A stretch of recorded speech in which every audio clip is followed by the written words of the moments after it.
దావీదు కంటే గొల్యాతు గొప్పోడు, దావీదు కంటే గొల్యాతు బలవంతుడు, దావీదు కంటే గొల్యాతు శూరుడు, దావీదు కంటే గొల్యాతు యుద్ధ నైపుణ్యత కలిగినోడు.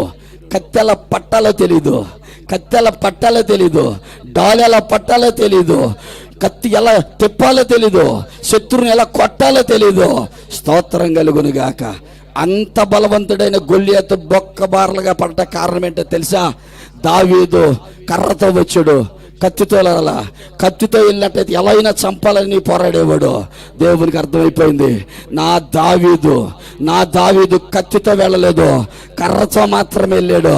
ఖచ్చితంగా దావీదుని నేను గెలిపించాలి, ఖచ్చితంగా వాగ్దానం అనే కర్రతో వెళ్ళి యుద్ధం చేస్తున్నాడు, ఆ యుద్ధంలో గెలిపించాలి, నా కుమారుని గెలిపించాలి. కర్రను తప్ప దేనిని నమ్ముకోలేదు, వాగ్దానం తప్ప దేనిని నమ్ముకోలేదు, కత్తిని ఇసిరేసాడు. ఇప్పుడు నా కుమారుని గెలిపించాలి అని దేవుడే దావీదు పక్షాన ఉండి యుద్ధం చేసి గెలిపించాడు.